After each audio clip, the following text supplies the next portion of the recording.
देखिए, हम लोग ब्यूटेन का कन्फर्मेशनल आइसोमर्स देख रहे थे, तो हमको दिखा कि एंटी फॉर्म में dihedral angle 180 degree, Gauss form में डायहेड्रल एंगल 60 डिग्री।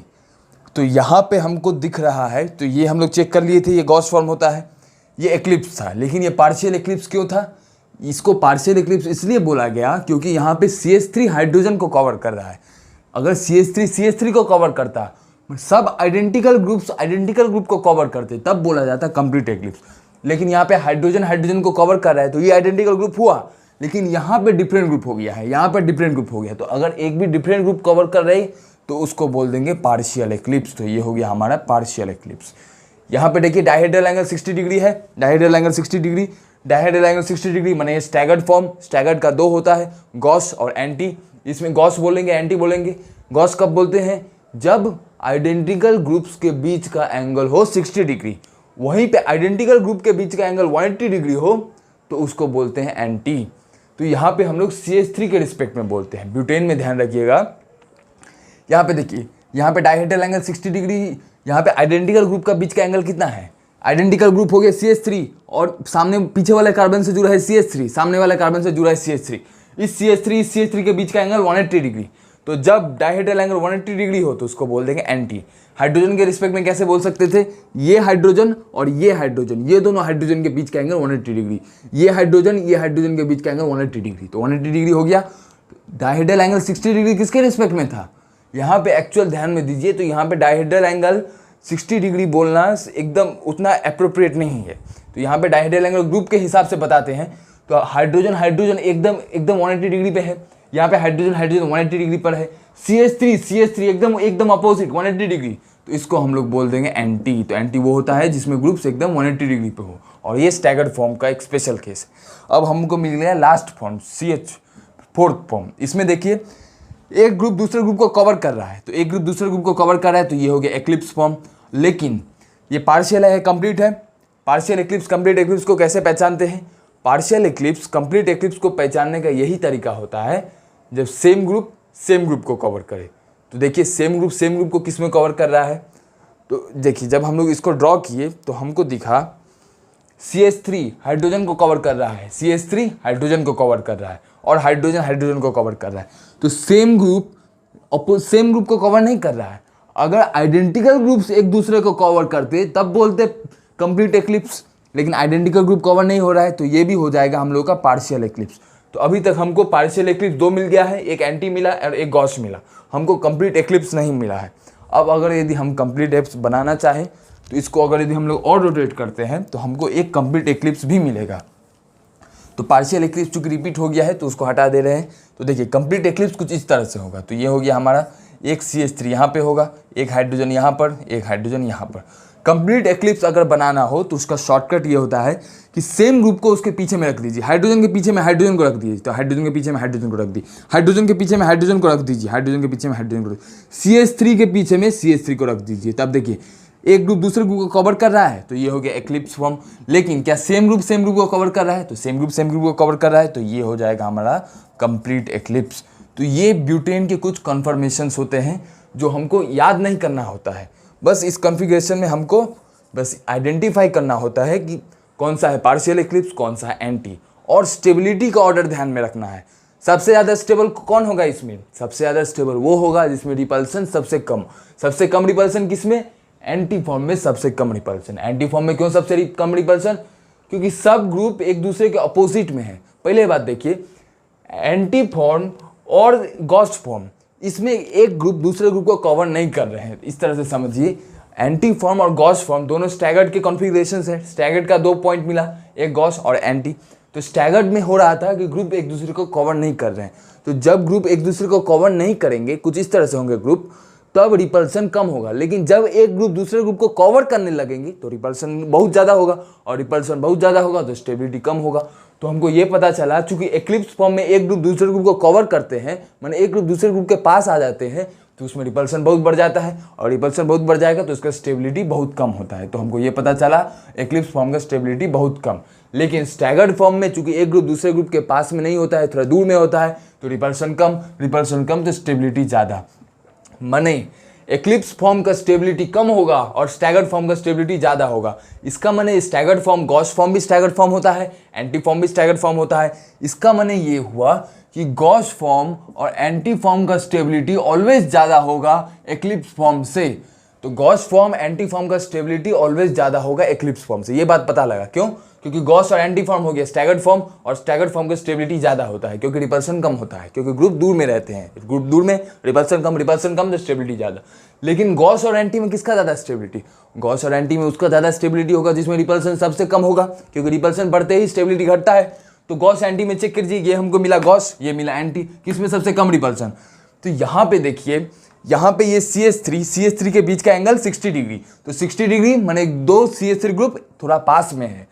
लेकिन यहाँ पे CH3 का एंगल 180 डिग्री, तो यहाँ पे दो CH3 180 डिग्री पर है, तो 180 डिग्री पर है माने सबसे दूर में है। लेकिन यहाँ पे बॉन्ड एंगल, डायहेड्रल एंगल 180 नहीं, डायहेड्रल एंगल 60 डिग्री है।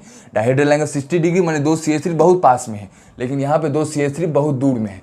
तो यहाँ पे CH3 बहुत दूर में है, तो रिपल्सन सबसे कम एंटी में। एंटी में चूंकि सबसे कम रिपल्सन, तो एंटी का स्टेबिलिटी सबसे ज़्यादा होगा। और फिर आ जाता है गॉस फॉर्म का स्टेबिलिटी। अब एक्लिप्स में सबसे कम, अब एक्लिप्स का भी तो 2 पॉइंट होता है, पार्शियल एक्लिप्स और कंप्लीट एक्लिप्स। अब तो पार्शियल एक्लिप्स ये, कंप्लीट एक्लिप्स है, किसमें सबसे ज़्यादा स्टेबिलिटी, या फिर बोलिए किसमें सबसे कम स्टेबिलिटी?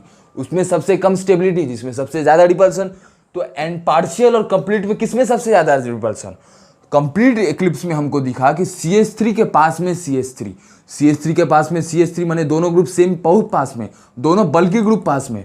लेकिन CH3 के पास में हाइड्रोजन, एक बड़ा सा ग्रुप तो दूसरा छोटा ग्रुप। बड़ा सा ग्रुप छोटे ग्रुप में रिपल्सन कम होगा, लेकिन बड़ा ग्रुप को पास में बड़ा ग्रुप आ जाए तो यहाँ पे रिपल्सन ज़्यादा होगा। तो चूंकि यहाँ पे ज़्यादा रिपल्सन है, तो कंप्लीट एक्लिप्स का स्टेबिलिटी सबसे कम होता है। तो एक्लिप्स में पार्शियल एक्लिप्स का स्टेबिलिटी कंप्लीट एक्लिप्स की स्टेबिलिटी से भी, कंप्लीट एक्लिप्स का स्टेबिलिटी पार्शियल एक्लिप्स के स्टेबिलिटी से कम होता है। तो ये हमारा आ जाता है स्टेबिलिटी का ऑर्डर। तो एग्जाम में स्टेबिलिटी का ऑर्डर पे क्वेश्चन पूछा जाता है कि anti Gauss partial eclipse complete eclipse में स्टेबिलिटी का ऑर्डर बताइए। एग्जाम में और पूछा जाता है एनर्जी डायग्राम आपको ड्रॉ किया जाएगा एग्जाम में, और डायहेड्रल एंगल के बेसिस पे। तो ये है एनर्जी का एक्सिस, ये है डायहेड्रल एंगल का एक्सिस। अब इसमें गॉस फॉर्म का एनर्जी डायग्राम जब प्लॉट किया जाता है तो वो कुछ इस तरह से आता है। तो देखिए ये हमारा बन गया, ये बन गया हमारा ब्यूटेन का एन ब्यूटेन का ये एनर्जी डायग्राम। अब एनर्जी डायग्राम में प्लॉट्स है, ये एक पहला पॉइंट, ये दूसरा पॉइंट, ये तीसरा पॉइंट, ये चौथा पॉइंट, ये पाँचवा, ये छठा और ये 7 पॉइंट। ये सातों पॉइंट को प्लॉट करके बताया जाएगा। मैंने मान लीजिए ये है ए, ये दोनों पॉइंट है ए, क्योंकि ये दोनों आइडेंटिकल पॉइंट्स है, क्योंकि दोनों का एक्सिस सेम एक्सिस पर है। ये सबसे नीचे, उसके बाद पॉइंट इसको मान लेते हैं बी, उसके बाद मान लिए इसको सी, और उसके बाद मान लिए डी। तो क्वेश्चन में पूछा जाता है ABCD में से कौन सा गॉस फॉर्म है, कौन सा एंटी फॉर्म है। तो डी पॉइंट को देखिए, डी सबसे नीचे में है। डी सबसे नीचे में मैंने डी का एनर्जी सबसे कम, जिसका एनर्जी सबसे कम उसका स्टेबिलिटी सबसे ज़्यादा। तो डी का स्टेबिलिटी सबसे ज़्यादा। अब किसका सबसे ज़्यादा स्टेबिलिटी है? तो देखिए एंटी फॉर्म का स्टेबिलिटी सबसे ज़्यादा, एंटी फॉर्म का स्टेबिलिटी सबसे ज़्यादा है, तो एंटी फॉर्म है डी पॉइंट। तो हमको ये याद रखना है कि इस ग्राफ को ऐसा प्लॉट कर दिया जाए और पूछा जाए कि ये पॉइंट किस पॉइंट को रिप्रेजेंट करता है। तो चूंकि ये पॉइंट सबसे मिनिमा पे है, सबसे कम है, एनर्जी सबसे कम उसी का होता है जिसका स्टेबिलिटी सबसे ज़्यादा। हमको पता है सबसे ज़्यादा स्टेबिलिटी एंटी का सबसे ज़्यादा स्टेबिलिटी माने उसका एनर्जी सबसे कम, तो सबसे कम एनर्जी ये पॉइंट को रिप्रेजेंट कर रहा है, तो ये पॉइंट हो गया एंटी पॉइंट। इसके बाद एनर्जी आता है सी का एनर्जी सेकेंड मोस्ट, डी का एनर्जी सबसे कम, उसके बाद एनर्जी है सी का। तो डी के बाद किसका स्टेबिलिटी? डी के बाद स्टेबिलिटी जी का। तो जी का स्टेबिलिटी डी से थोड़ा ए से कम है, जी का स्टेबिलिटी माने एंटी फॉर्म से गॉस फॉर्म का स्टेबिलिटी एंटी से कम है, लेकिन गॉस फॉर्म का स्टेबिलिटी एक्लिप्स फॉर्म से तो ज़्यादा है। तो गॉस फॉर्म का स्टेबिलिटी चूंकि एक्लिप्स फॉर्म से ज़्यादा है, तो गॉस फॉर्म में स्टेबिलिटी है माने उसमें एनर्जी कम है। तो ये देखिए सी फॉर्म का एनर्जी डी से थोड़ा ही ऊपर है, तो डी से थोड़ा ऊपर ये सी पॉइंट हो जाएगा हम लोग का गॉस फॉर्म। ए पॉइंट को देखिए, ए पॉइंट का एनर्जी सबसे ज़्यादा, ए पॉइंट का एनर्जी सबसे ज़्यादा माने ए पॉइंट में रिपल्सन सबसे ज़्यादा, रिपल्सन ज़्यादा, एनर्जी ज़्यादा, एनर्जी ज़्यादा, रिपल्सन ज़्यादा। किसमें सबसे ज़्यादा रिपल्सन ज़्यादा, तो स्टेबिलिटी कम। किसका सबसे कम स्टेबिलिटी? कंप्लीट एक्लिप्स का सबसे कम स्टेबिलिटी। कंप्लीट एक्लिप्स का सबसे कम स्टेबिलिटी माने उसका सबसे ज़्यादा एनर्जी, क्योंकि उसमें सबसे ज़्यादा रिपल्सन। तो ए पॉइंट चूंकि इसका एनर्जी ज़्यादा है, क्योंकि इसमें रिपल्सन ज़्यादा है, तो हमारा रिपल्सन सबसे ज़्यादा है कंप्लीट एक्लिप्स फॉर्म में, तो ए हो जाएगा हम लोगों का कंप्लीट एक्लिप्स फॉर्म। तो ए हमारा हो गया, यहाँ पे ए को बोल देंगे कंप्लीट एक्लिप्स फॉर्म। बी कौन सा हो जाएगा? बी का एनर्जी ए के बाद है, माने सबसे ज़्यादा एनर्जी ए, उसके बाद एनर्जी है बी का। देखिए जब हम एक्सिस बताएंगे तो देखिए सबसे ऊपर पॉइंट में है ए, उसके बाद पॉइंट में है बी, तो ए के बाद आया बी, माने बी का एनर्जी सेकेंड मोस्ट सबसे ज़्यादा, सेकेंड सबसे ज़्यादा है। तो सेकेंड सबसे ज़्यादा एक, तो देखिए पार्शियल एक्लिप्स का स्टेबिलिटी कंप्लीट एक्लिप्स से ज़्यादा है। क्यों? क्योंकि पार्शियल एक्लिप्स का एनर्जी कंप्लीट एक्लिप्स से थोड़ा कम था, क्योंकि पार्शियल एक्लिप्स में रिपल्सन कम था। चूंकि पार्शियल एक्लिप्स में रिपल्सन कम है तो पार्शियल एक्लिप्स का एनर्जी कंप्लीट एक्लिप्स से कम है। तो देखिए पार्शियल बी का एनर्जी ए से कम है, तो बी हो जाएगा हम लोग का पार्शियल एक्लिप्स। बी हो गया पार्शियल एक्लिप्स, ए हो गया कंप्लीट एक्लिप्स, सी हो जाएगा गॉस और डी हो जाएगा एंटी। तो एक बार और देखिए डी पॉइंट, ये पॉइंट डी, इसका एनर्जी सबसे कम एनर्जी, सबसे ज़्यादा स्टेबिलिटी ए। डी के बाद आया है सी, तो डी के बाद आया है सी, तो एंटी के बाद सबसे स्टेबिलिटी किसका? एंटी के बाद स्टेबिलिटी गॉस का, एंटी के बाद स्टेबिलिटी गॉस का, तो डी पॉइंट के बाद आ जाएगा सी। तो ये हमको याद नहीं करना है, बस समझना है कि डी का चूंकि एनर्जी सबसे कम, तो डी हो जाएगा एंटी। सी पॉइंट का एनर्जी डी से ज़्यादा है लेकिन बी से कम है, तो डी से ज़्यादा है बी से कम है। बी पॉइंट कौन सा? Partial eclipse. तो किस फॉर्म का एनर्जी पार्शियल एक्लिप्स से कम होता है और एंटी फॉर्म से ज़्यादा होता है? माने वो फॉर्म जिसका एनर्जी पार्शियल एक्लिप्स से कम होगा, माने उसका स्टेबिलिटी पार्शियल एक्लिप्स से ज़्यादा होगा। एनर्जी किसी से कम माने स्टेबिलिटी उससे ज़्यादा, क्योंकि कम एनर्जी माने ज़्यादा स्टेबिलिटी। तो सी फॉर्म का एनर्जी पार्शियल एक्लिप्स से कम है लेकिन डी से ज़्यादा है।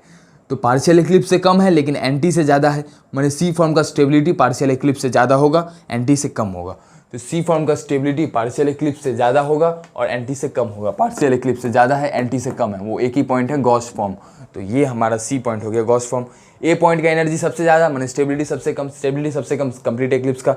ए पॉइंट के बाद बी पॉइंट का एनर्जी सेकंड मोस्ट ज़्यादा, तो इसका स्टेबिलिटी सेकंड मोस्ट कम होगा, सेकंड मोस्ट कम पार्शियल एक्लिप्स का, तो बी हो गया पार्शियल एक्लिप्स। इस तरह से एनर्जी डायग्राम हम लोग को दिया जाता है और एनर्जी डायग्राम की मदद से हम लोग बता देते हैं कि कौन सा कौन फॉर्म है।